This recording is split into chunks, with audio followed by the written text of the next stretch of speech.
The red pill just wants the blanket statement. How many women has the guy slept with?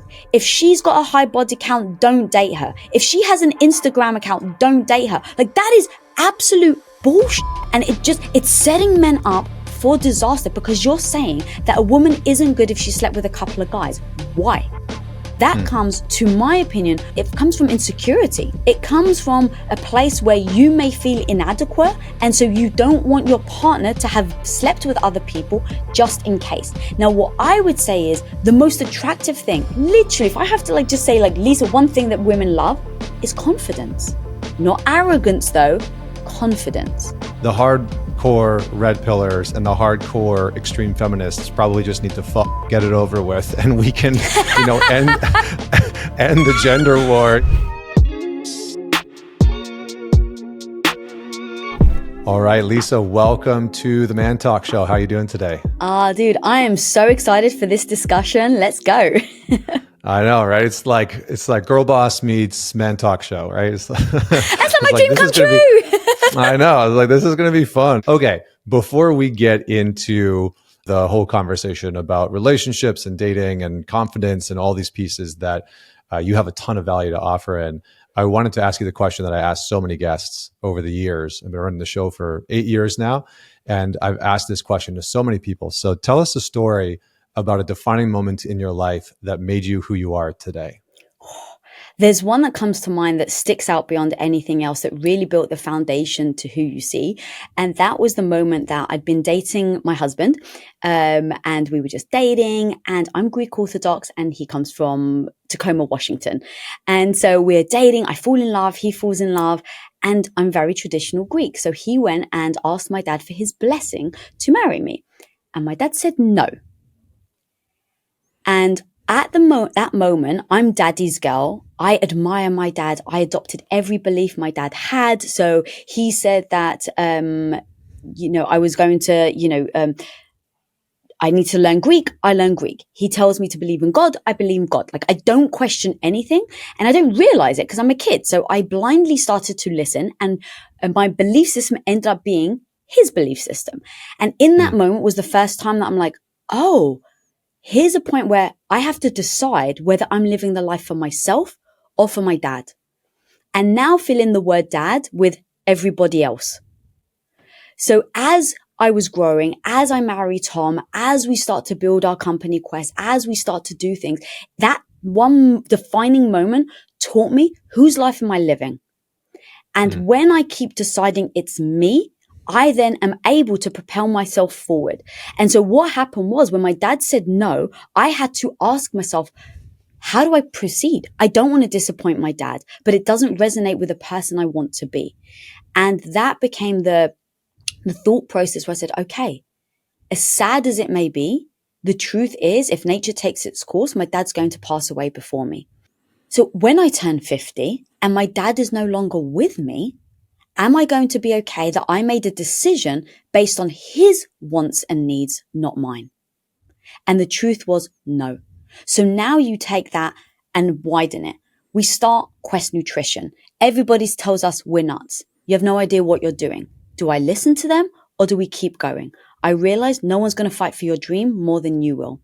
So every time those moments happen, every time someone was a non-believer, every time somebody said that something couldn't happen or be, work, I just won't go back into myself. And I have since learned to actually shut out the external noise so that I can keep showing up in my true authenticity.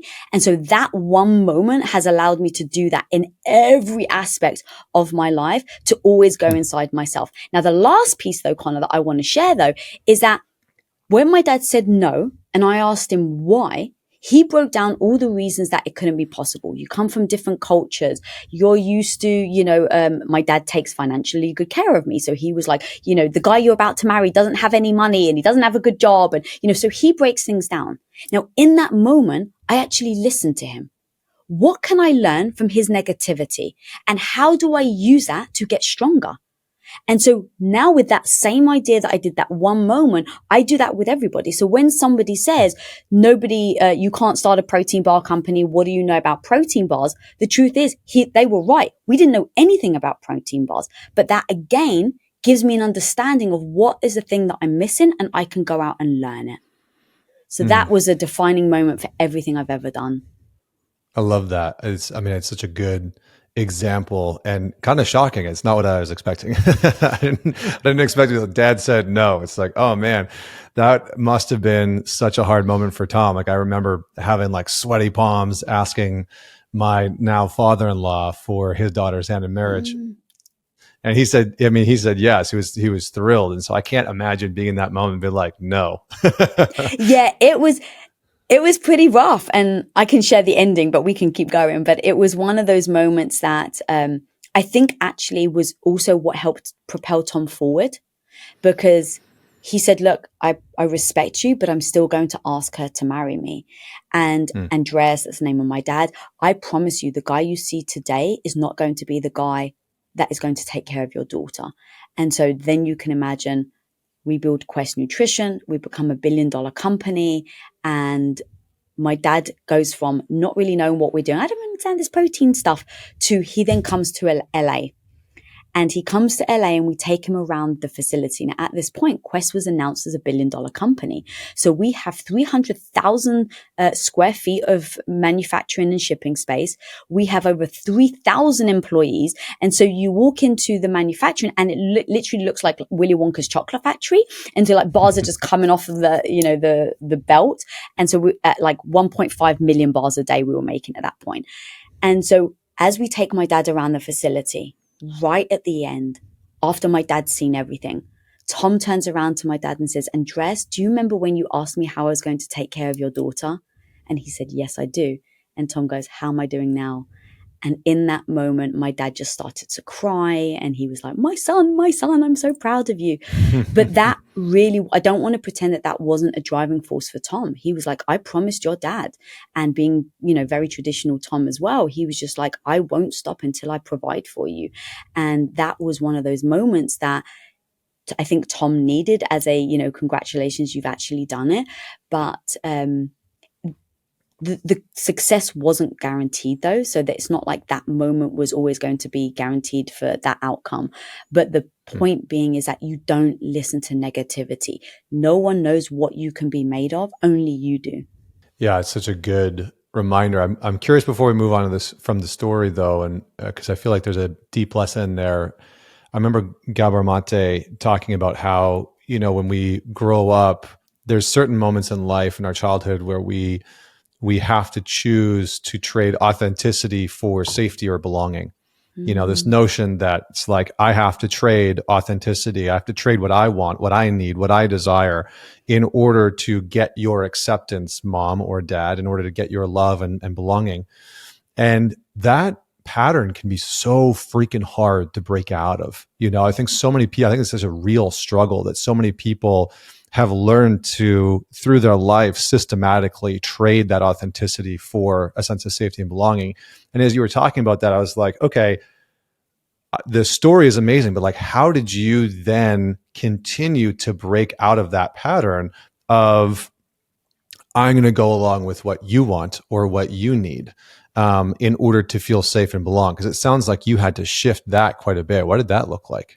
Absolutely. I think I had to acknowledge that I was getting tremendous validation from my dad, from my parents, from all the people around me by fitting into that box. It made me feel good, right? It's like, oh, you're such a great daughter, and so you get that validation. You really want to make your parents proud. You go into people pleasing mode, and then you get into that cycle. And so for me, in order to break free, I had to firstly identify, yes, I get my validation from all the words of accomplishments that my parents give me, but it doesn't serve me. And I'm so goal oriented that if something serves my goal, I will move towards it. If something doesn't serve my goal, I will move away from it. So understanding that idea that I show up for everybody else's ideas of what I should do in my life doesn't serve me. I need to find a way to get out. And so instead of just pushing back saying, I'm not going to do it, to your point, it is a struggle. So my first step was, how do I actually give myself the validation so I no longer seek it from someone else? And that became just a goal of like, okay, you're going to spend a few months just focusing on yourself. How do you bring validation to yourself? That can be to the individual. But for me, it was, I want to be the type of person that I say something and then I do it. So I say that I'm going to go to the gym today and I'm going to lift weights. Did I do it? It's me against me. So it's got nothing to do with external forces. It's got nothing to do with even like money or anything like that. Because if you don't have the finances to go to the gym, you can get down and do push-ups. So if you say, like, set yourself a goal, and this is exactly what I did. I want to do 50 push-ups in one go. All right. I was at like 4 push-ups. But what I did is every day, or not every day, but every couple of days, so I could make sure that I healed from the soreness, I would show up and I would do those push-ups. And incrementally, I became proud of myself that I was the type of person that even when I was tired, even when I didn't want to do the bloody push-ups, that I showed up and I did the push-ups. And what I started to see is once I was able to set a goal for myself, achieve that goal, I started to validate myself. I started to see the results. And so that last part of seeing the results ended up being that beautiful loop that then encouraged me to do more. What else do you want to do? Set another goal. Work hard towards it. Be the type of person that says they're going to show up, and then rinse and repeat. And so eventually, when someone comes to me saying you can't do something or you should do something, I just go back to, I don't need your approval. And that's why I'm not going to do this thing, because it doesn't resonate with me. So it's those two things of, does it actually serve you? Does it resonate with you? And then are you doing it because you are seeking approval? If so, what else can you do to meet your own approval? And so validation as a whole to me is like, it ties to your identity. So you get pride, or I got pride by saying I was the good Greek wife. You, Connor, may have validation in being an amazing host. So your identity is the host, and you get that in validation by being a host. But now what happens if you actually don't enjoy it anymore? What if you want to stop your podcast and you're like, I really don't like this anymore? You may keep doing it because you're getting validation from the identity you hold to. So it's 2 parts. It's reassessing how you can bring validation into something else, and then your identity, tie it to something that actually is malleable, that serves you. So for me, my identity is the learner. It's the person that will show up when I say that I will. It's the person that will do the thing that is hard, that will fail and get back up. That's my identity. And so as you can see, all of my validation tied to my identity allows me to tackle anything now, whether it's my relationship with my husband, whether it's building a business, whether it's friendships, setting boundaries, all of that. I now use that framework and those principles in every area. Yeah, it's like the reclamation of the validation. You know, you have to like pull. I hear what I hear you talking about is this notion of like pulling the nets in of where you normally fish for validation, right? Like instead of trying to get it externally, you like pull the nets in. You're like, okay, I can produce this internally. I'm gonna create behaviors and choices and decisions in my life where I can generate that validation internally rather than trying to go fishing for it externally. Which is massive. And I think that relates for a lot of guys as well. Like, I think oftentimes I know for myself, like I didn't have a system of validation internally for so long. And so I chased it from women, you know, and it just created a lot of terrible relationships that, you know, ended in disaster for a long time. But it was this outsourcing, you know, I was like outsourcing constantly because I didn't have that mechanism of validation internally. So I love that. Let's shift gears because I'm mindful of a little bit of time, but I also want to get in and pick your brain on some of these things. Let's start high level. What do you think? Like, I almost wanted to say, like, what the hell is happening in modern day relationships? Like, maybe we'll just start with that. Like, what the fuck do you think is happening in modern day relationships? Let's just go there. Oh God, that's such an open-ended question. Okay, so I think that women are starting to realize they don't have to be the stay-at-home wife that they were told that they should be. And so the opportunities now are widening for us to be able to do the things that we've always wanted to do without being, I would say, trapped.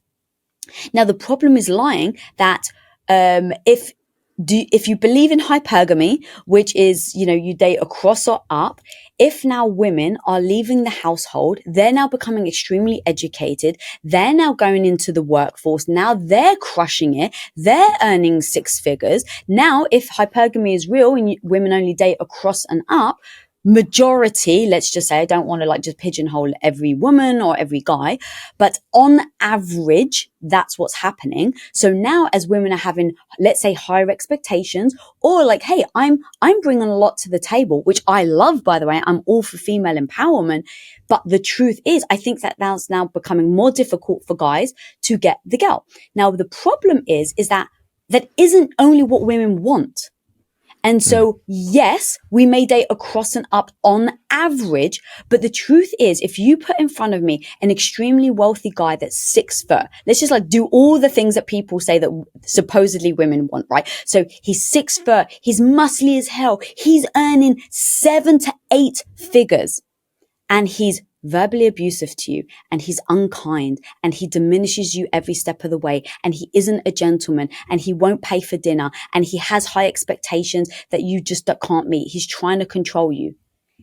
And you've got someone next to them who let's say just works at Starbucks, let's say. And so he's not making the 7 figures. And let's say he's 5'5", but he's kind. He listens to you. He shows you respect. He's not a pushover, because I don't think women want pushovers, but he's romantic. He cares about you. Which do you think women are going to choose? My instinct is that they are going to choose the first, learn the lesson, and then choose the second after. And you're probably absolutely right. Yeah. It's like you got to learn the lesson of what you don't want before you move towards what you do want. So I think if a woman has had that experience, because you can't always see the verbal abuse, you can't always see that. And but I agree. I think they're going to choose the second, right? They're going to choose. I think this is the thing that has blinded men a little bit, is I think the red pill community has like injected this notion into masculine consciousness that says that women only care about status. Correct. And that status trumps everything else. And I think that that's not always the case, So yeah, I think the most women would choose kindness. And I think because of that, we as men have under indexed kindness, understanding, as a valuable trait that creates status as a man. Like having emotional intelligence, I think, is a valuable trait that levels up your perception, or the perceived perception of status. I don't know. What do you think about all of that? Yeah, I do 1,000% agree.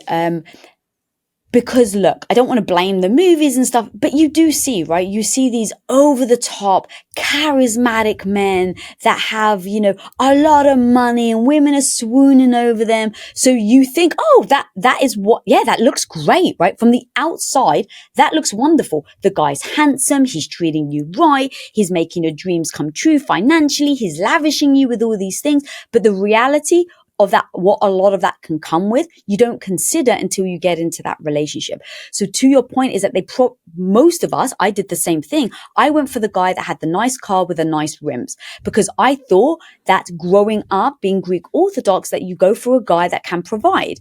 And so nice rims and a nice car were a signal to me that they actually have the money to be able to provide for you.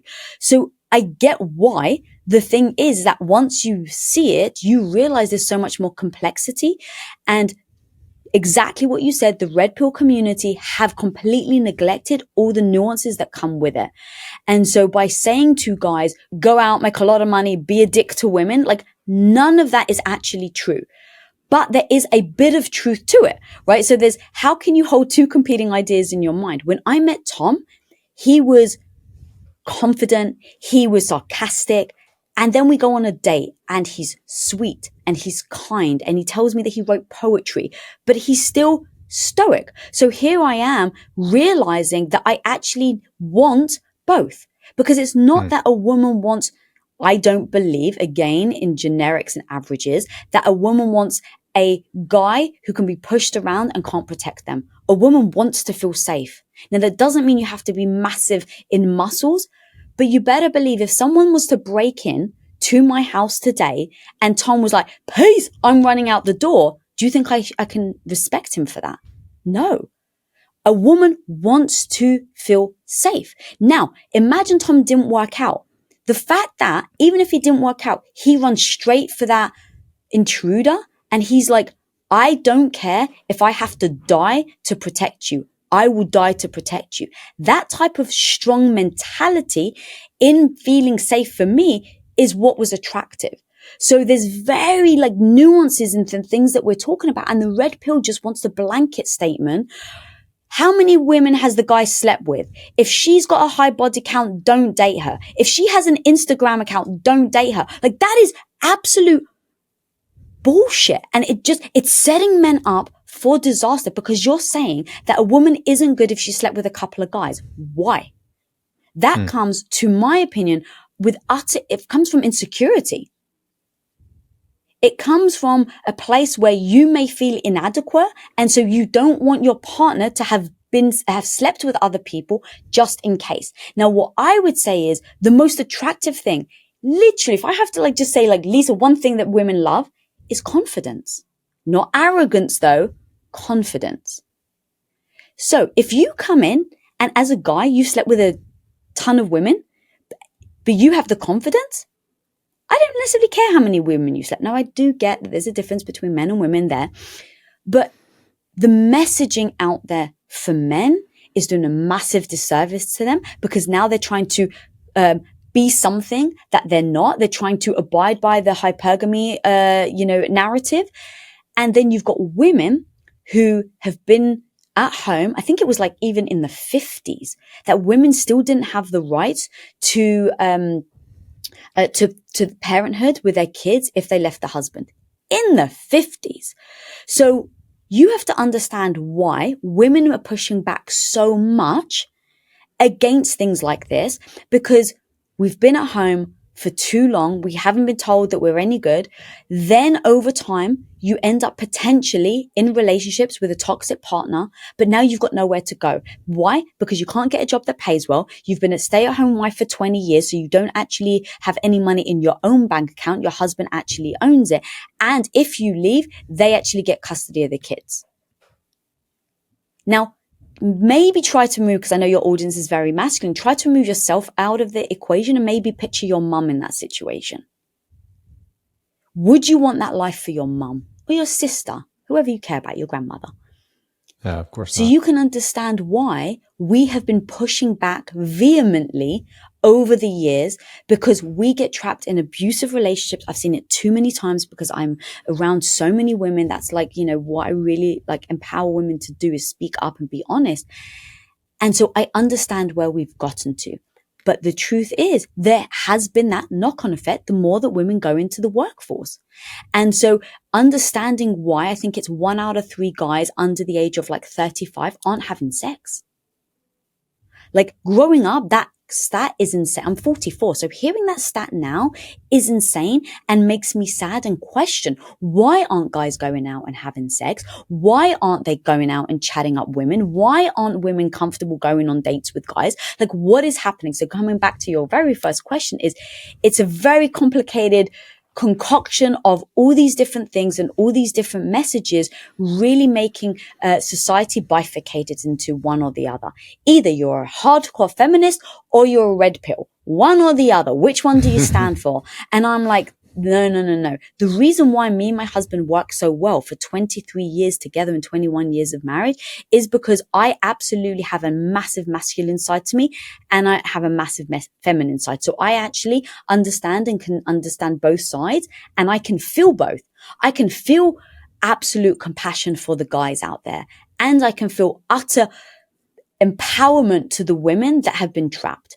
And my husband is the same. My husband is a hyper masculine man, but also has a massive side that is super feminine. So he can be empathetic. He can see a woman's perspective. And when you're able to be in the middle and see both sides of it, I think you're able to then be able to communicate better in order to be able to have that type of relationship. But if you are hardcore one side or you're hardcore the other, you're not open to hearing the other person's side of the equation. And then how the hell can you communicate and come together in peace and harmony? You can't.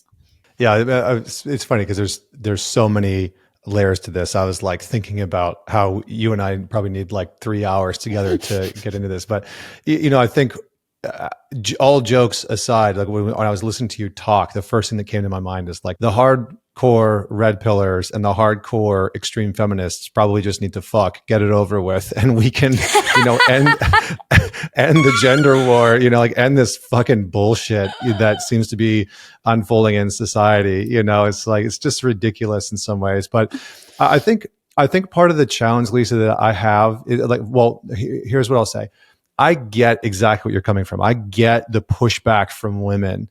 And I think that we've pushed the ball so far that a lot of men, they look at the dating stats on Tinder and Bumble and they see that the top 5% of men are just fucking cleaning house and the bottom 50% are getting no swipes, no conversations, no action. And so it's easy to sell hypergamy, right? I think they then look at some of the stats within college campuses where women are dominating college campuses and men are, retreating from that space. They see that men are less likely to be in the workforce than a woman. Women now are within a certain age range. Women under 40, I think, are more likely to buy a house than a man is, right? You have 42% of American women out earning their male counterparts. And so I think that when men hear some of this happened back in the 40s and the 50s, like this stuff happened way back then, I think sometimes guys are like, yeah, but that's not what's happening anymore. And things have changed so much that we're in a completely different place. And it's moving in this direction that I think a lot of men can see that guys socially are somewhat in decline. And that I think for a lot of men, it's like it has become harder. This is the narrative. I don't believe it. I don't think that it is, but it's the big narrative is it's become harder for a man to approach a woman, to get a woman to date him. And when you look at things like hypergamy, it's like if you're a guy that's making $50,000, $60,000 and you start dating a woman that's making $150,000. I think the narrative for a long time, to men and to women, is that men, you should be the provider, you should be the breadwinner. And, women, you should look for a man who's a provider and a breadwinner. And when you look at 42% of American households, women are out earning their male counterpart. It's like that, I think, is creating a role reversal that we culturally haven't talked about. And I think there's a ton of people in relationships that are in this new relationship style that hasn't been talked about. There's no guidelines. There's no sort of like, here's what you do in this new sort of form of relationship. And so I'm curious for you to comment on that. And I'm curious for you to comment on like, what do you think modern women, and I know you can't speak for all women, but I just want to get your take on this. What do you think modern women really want men to know and understand that maybe we haven't quite gotten? Okay, so there's a lot in there. So I will first say, I actually do think it is harder for men now to date and go up to a woman and chat, for sure, because women's expectations have also changed. So I get that. The dance has changed. But what hasn't changed about the dance is there's always going to be one leader and one follower. Always. And if there isn't, that's where I think relationships will get into trouble, because you cannot have two followers. Literally think about someone dancing. You just step on each other's feet. So when you talk about a relationship, think about a business. You can't have two CEOs. If you have two CEOs, one of you is obsolete. So now, how do you know which one follows and which one leads? You have to have that discussion. And I think that that's part of the problem, that I am just an advocate to what works and how do people have wonderful relationships. And so I am not saying that a woman should be the follower and a man should be the leader. That's up to the individual in their relationship. But I just know for myself, being a freaking strong person, I've worked on my confidence. I've really, really worked on my self-esteem. I still want my husband to lead. And I don't see that as a weakness. And that's kind of the message I'm trying to really propel out into the world, where it's like, what type of dynamic do you want with your partner? First of all, you have to actually say those words. You have to communicate and then have an agreement of who's the leader and who's the follower. And some of the problems that I find is that I understand that the guys don't necessarily know. I'm not sure. Am I supposed to lead? Women are saying they're badass. So I don't know if they're going to, the mansplaining, if they feel like I'm stepping on their toes. And now I think the guys are stuck, not knowing what to do. But the women freaking feel amazing about being powerful. And so I have compassion for both sides. So that's where I go. You just have to decide who's going to lead, who's going to follow, and then understand and decide what that means to you. So for me, I actually find tremendous strength and confidence in saying that, yeah, my husband absolutely is the leader and I want that. That doesn't make me any less of a woman. That doesn't make me any weaker. That doesn't mean that I don't have my own thoughts. That doesn't mean that I don't set my own boundaries, non-negotiables. I'm not a pushover. But I'm very clear on the role that I want to play in this relationship. And the truth is, I think a lot of women want guys to play that role without diminishing who they are and their confidence. So as an example, I was talking to some friends of mine, very, very strong, powerful women. And one of my friends is single and she was like, she's got her own business. She's earning more than 6 figures. I mean, amazing.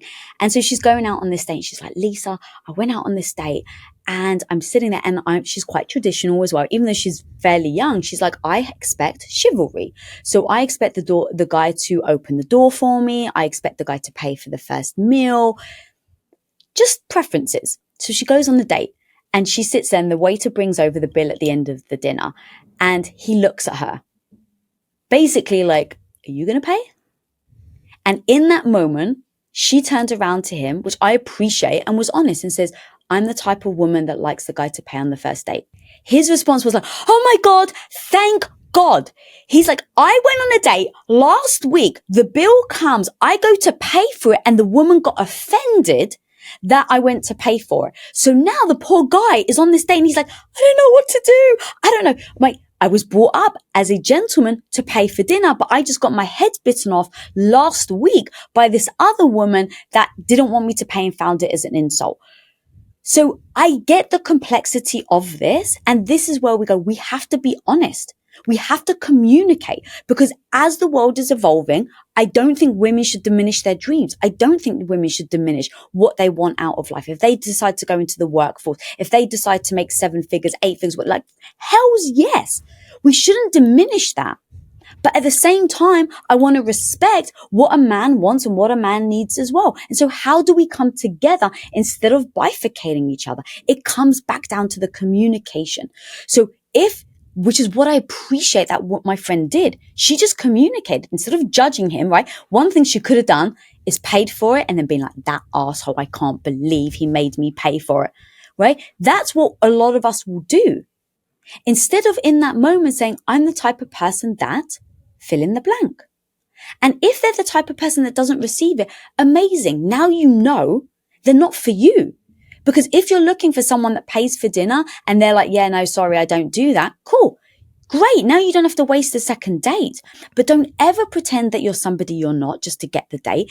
It won't serve you. And then also don't diminish your dreams if you're a guy as well. If you want a woman, in all fairness, if you want a woman that is going to follow and you want a woman that wants to be the stay-at-home wife, now they're calling it, right, the trad wives. If you want a trad wife, go for it. I'm not here to judge you. But if you're a woman and you want a guy that respects you, that is chivalrous, that opens the door for you, hell's yeah. Find a guy that is like that. But don't be afraid to communicate because I think we're so worried about the judgment of it all. What is it going to mean about me if I do this or if I, as a, badass woman, what does it mean if I say to a guy, I want him to pay? I'm really trying to encourage women that actually what that says is you're a woman who knows what she wants. Yeah, I think in part we've never really had so much social pressure before. I don't think that we've ever, I think the internet, like I've talked often about how Carl Jung had this idea of the collective unconscious, that we're all sort of connected in this collective unconscious way.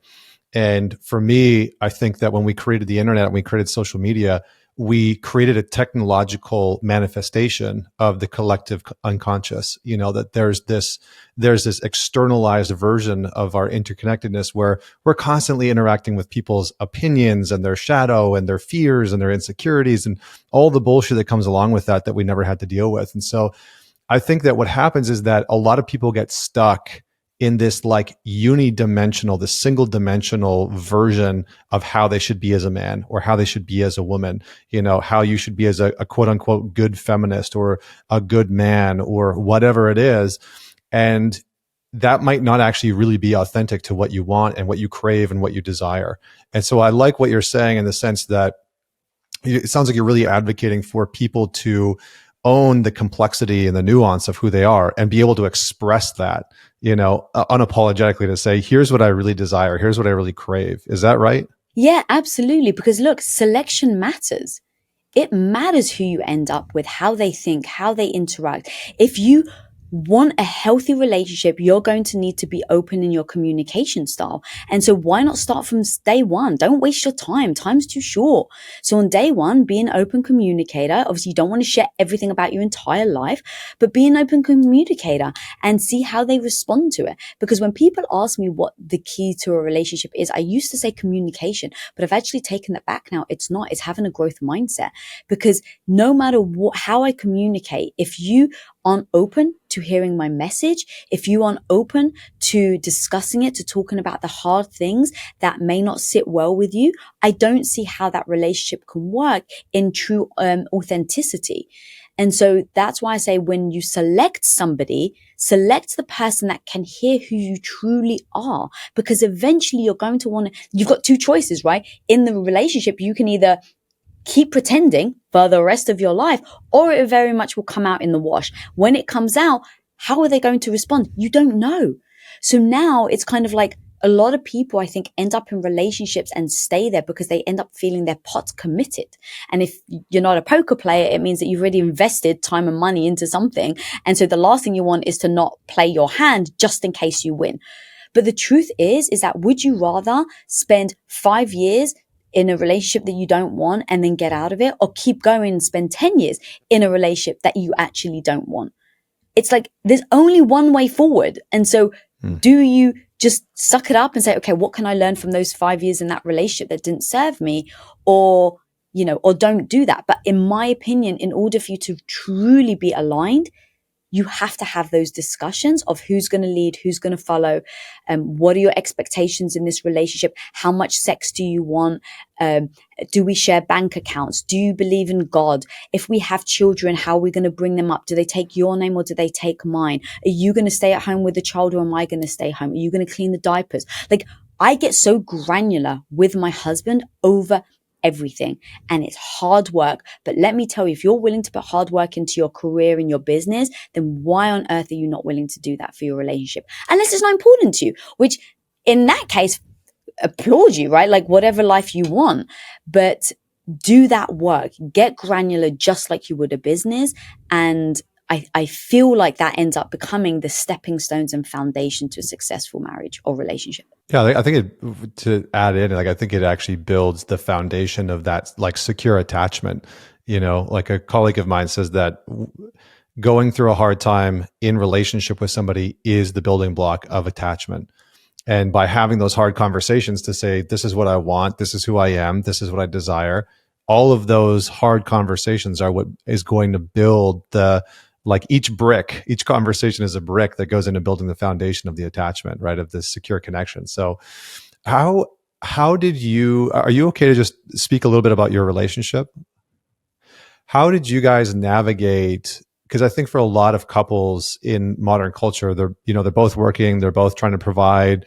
How did you guys navigate the conversations about like who's leading where and what those decisions look like? And, you know, is there a like secret code word for when somebody needs to back down versus the other one, right? Like how did you guys navigate that? Because I think my wife and I have a joke that we're like two stubborn hearts and two massive big personalities. And so this is something that we've we've chatted about before. I'm curious to get your perspective. Yeah, so we definitely have the code words for sure, but I'll start with how we navigated things. So a big key is to understand who you are fundamentally, what your values are, because before you get into a relationship, know who you are and find a person that actually complements that, not erodes it.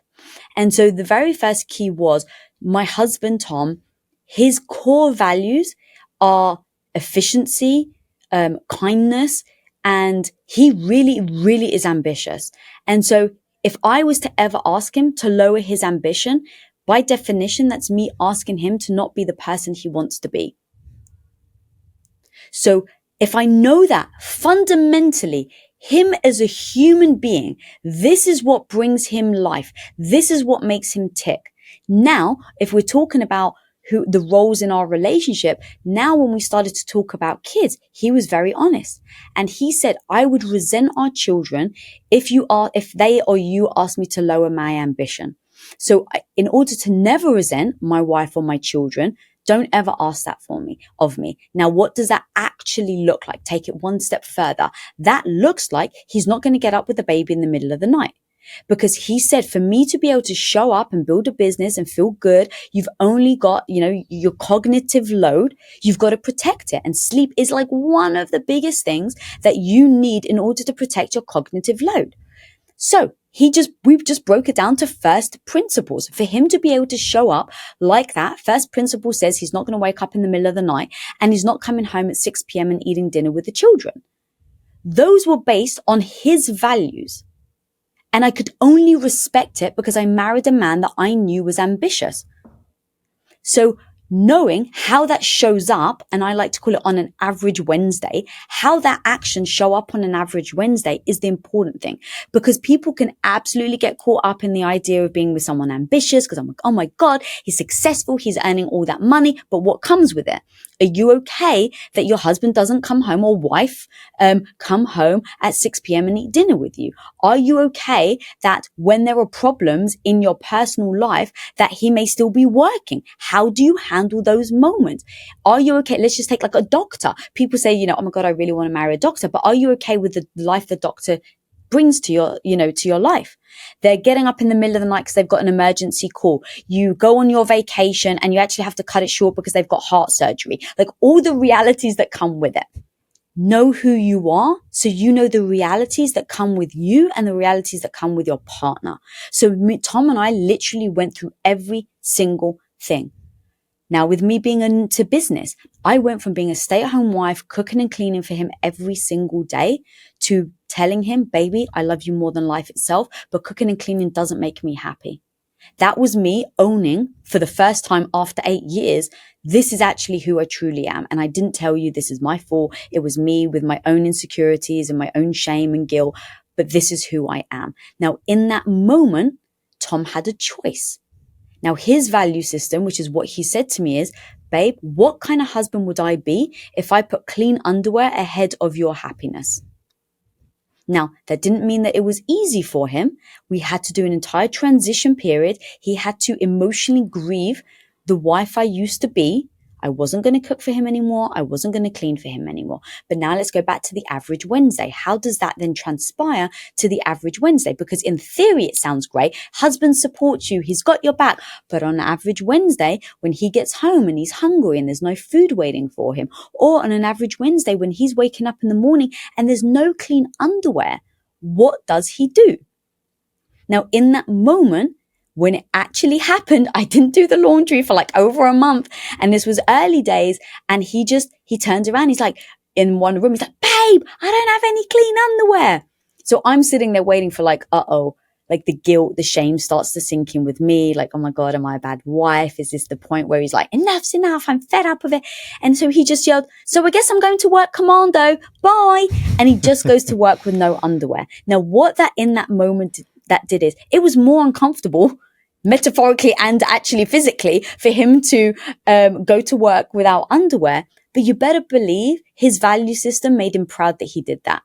His value system that he would rather encounter the uncomfortable moments in order to serve the bigger picture of his wife's happiness.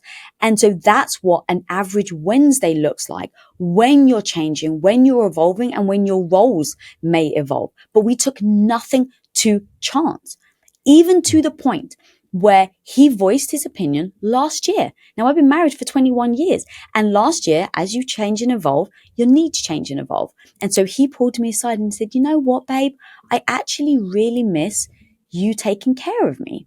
This is last year. And we've been in business together for 15 years. Now, I didn't shut him down. Again, our relationship is based on truth. So when it's based on truth and he says that to me, I don't shut him down. I was like, all right, tell me more, babe. And he's like, you know, there's a part of me that used to love when you anticipate my needs. And I was like, okay, what does that look like? In what way? And he's like, really in food. He's like, that is the thing that if you could anticipate my needs in food, I would feel seen and heard. So I was like, cool. What does that look like? Let's drill down even more. What does that actually look like? And he was like, well, if you can preempt my needs. I was like, all right, well, I know that you eat lunch at 2:00.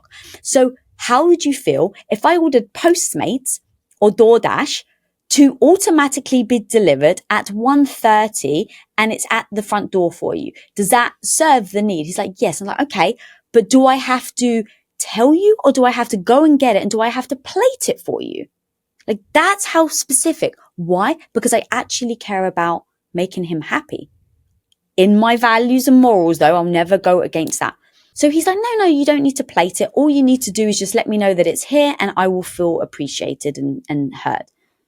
Cool. Okay. I can make that work. So that doesn't go against my morals, my principles. It actually fills my heart up because I have two sides to me. I have this freaking badass in business. I like to crush it and do the hard things. And also I have a tremendous nurturing side where I love to take care of my husband. And so being able to go, I love this. This is what he needs. How do we implement it? I'm going to set an alarm on my phone every morning to pre-order him Postmates, right? And so I come up then with a strategy that allows me to do it so that I can actually fulfill my promise that I've made to him. Now, the final piece of this whole question is words. Absolutely, Tom and I will butt heads. Now, that comes to understanding that someone has a frame of reference that you may not share. Now, what I mean by that is a frame of reference is how you just think of the world. And we assume other people think of the world like we do. It's like that is how it ought to be, so you don't question it. So here's a perfect example. My husband comes and meets my loud Greek family for the very first time. And I don't know if you've ever been around a Greek family. Everyone yells, everyone talks over each other. We don't pay attention. It's like that's the dynamic of a Greek family. Now, my husband comes in. My family's their usual. And I'm like, oh my God, he's going to love them. Like they're so them. It means that they're comfortable around him, which is a very good sign, right? So I'm seeing this as this real positive thing. My frame of reference.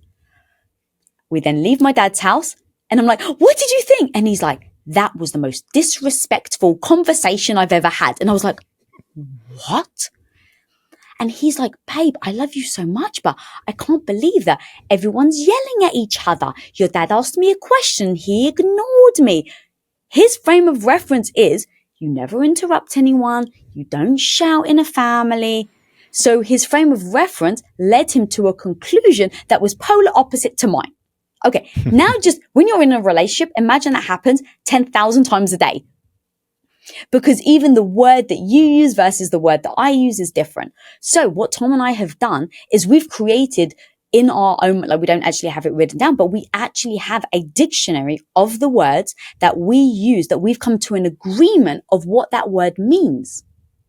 So if we use the word important, that's one of our key words. If I say the word important and you're interviewing the President of the United States, you drop everything. If he says the word's important to me and I'm interviewing Michelle Obama, I say, sorry, Michelle, I got to bounce. My husband needs me. Now, we never abuse that word. We maybe use it maybe once a year. So you can imagine the weight that word brings.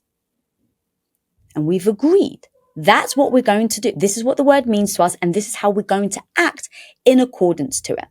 So when you were saying you and your wife sometimes come at each other, me and Tom do as well. And I'm Greek, so I'm very heated. And he's a very strong masculine man, so he's very dominant. So you have those two colliding things sometimes when we're both very strong in our conviction. How do we break it? Because that's the key. You have to break it. Now, what I realized was when you're talking to, or you're having an argument, let's say with your spouse, and then the phone rings and you're like maybe angry, you're, yelling, maybe you're yelling. And then it's like, hello. You can have a disruptor that takes you from angry to polite. Now, if we all know that is true, how do you manufacture a disruptor in your relationship? So what Tom and I did is I found these little stones. They were literally, they were like $1 from like the dollar store, and it happened to say love in the middle. And so Tom has one of those chips and I have one. And we've agreed that those little love tokens, when we're in a battle, because it sometimes does feel like a battle, whoever is the most emotionally sober in that moment is the responsible party for pulling out the love chip and giving it to the other person. And what we've done is we've agreed what the love chip means. This means I love you more than life itself. So however you're feeling right now is just an emotional moment. I'm not going anywhere. And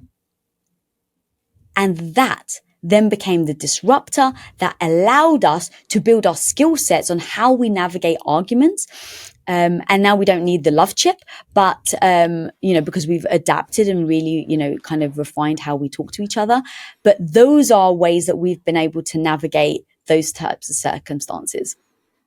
So good. So good. Well, we didn't get a chance to get into AI and how it's going to affect relationships. Well, I think we're going to have to pause. Next time then, Connor, because this is something I desperately want to talk about more. I know. I was really excited. So we'll do a part 2. I'll schedule with your team, but thank you so much. This was awesome. We'll have the links in the show notes to your book and your work for everybody that's out there. Definitely check out Lisa's book, Radical Confidence.